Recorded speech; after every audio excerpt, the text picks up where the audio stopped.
Marisa Gasparin, Associazione Auser Il Faro, Quinto di Treviso.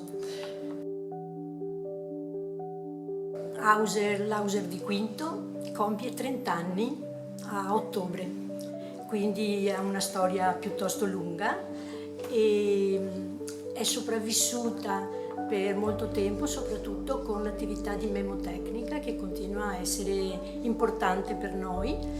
E poi quando sono arrivati i tempi più recenti, già la Presidente prima di me aveva incominciato a fare anche un circolo culturale, attivare un circolo culturale, poi quando sono subentrata io un po' alla volta le attività si sono allargate.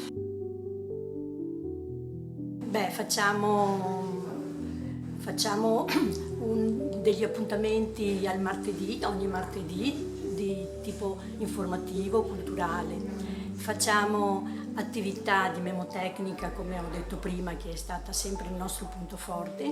Adesso si è aggiunto anche da 3 anni un centro sollievo e ritengo che l'attività di memotecnica è proprio propedeutica, preventiva rispetto ai problemi che nascono di decadimento e di declino cognitivo che dopo sono affrontati col centro sollievo. Collaboriamo con la scuola, con le scuole di Quinto, gestiamo la biblioteca scolastica, l'abbiamo digitalizzata e facciamo la distribuzione noi in modo che le maestre mandano i ragazzini in biblioteca durante l'orario scolastico, sono accompagnate dai volontari, insomma è un servizio che la scuola apprezza molto. Facciamo anche corsi di inglese, corsi di attività motoria, yoga. Naturalmente i volontari sono indispensabili e numerosi per il centro sollievo, perché noi realizziamo le attività del centro sollievo con rapporto 1 a 1, quindi ogni ospite è affidato a un volontario, naturalmente non sempre lo stesso, è una cosa che si gestisce in comunità. Poi ci sono i volontari che vanno alla biblioteca scolastica, ci sono i volontari che collaborano per l'organizzazione, l'attenzione a tutte le altre attività, quindi abbiamo 25 sicuramente operativi e impegnati continuamente. Le fasce di età sono sempre quelle dopo la pensione, per lo più, anche se qualche socio è più giovane. E siamo arrivati a 200 soci, quindi numerosi. Non tutti sono proprio del comune di Quinto, perché nei comuni limitrofi non ci sono attività dello stesso tipo e quindi ci sono alcuni che gravitano nel nostro circolo anche dai comuni viciniori. Sicuramente orgogliosi del progetto Sollievo che ci sembra e abbiamo conferme che stiamo realizzando in modo molto, molto gratificante sia per gli ospiti che qualche volta sono renitenti ad avvicinarsi, a venire, invece poi continuano a venirci molto volentieri, e anche i volontari, insomma, restano molto gratificati e così.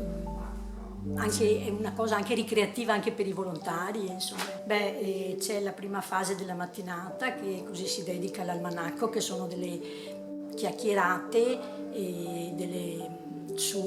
sugli eventi del giorno o su quello che è accaduto nel passato in quel giorno, quindi c'è un recupero, tante volte un recupero di ricordi o anche proprio un recupero storico, perché abbiamo il privilegio, di avere con noi come volontario anche Amerigo Manesso, che è storico e che ci prepara sempre dei documenti così molto apprezzati sia sul Sile, sia sul passato, sia sul bombardamento, l'ultimo fatto sul bombardamento di Treviso naturalmente. Poi abbiamo l'attività motoria, sempre nella prima fase della mattinata, e qui lo stesso abbiamo un plus, avendo con noi una ex insegnante di educazione fisica che ama anche la musicoterapia e quindi è un'attività ritmica molto piacevole. e poi abbiamo la merenda e dopo la stimolazione cognitiva o occupazionale fatta appunto con i vari volontari, varie attività. Per le persone con decadimento devono avere il certificato di decadimento cognitivo, di disturbi neurocognitivi. Non è per tutti, se no saremo troppo pieni di richieste, perché così diventa anche, insomma, un passaggio piacevole. Comunque l'ultima attività che ha avuto grande successo e che abbiamo incominciato proprio quest'anno è Burraco. Abbiamo aperto questa attività molto frequentata, con grande passione, e già hanno chiesto di poter continuare anche durante l'estate. Di solito noi sospendiamo le nostre attività nei mesi di giugno, luglio e agosto. Questi hanno chiesto di di avere una sospensione più breve, perché insomma gli obiettivi è di riuscire a mantenere, perché non serve poco già per mantenere tutte queste attività.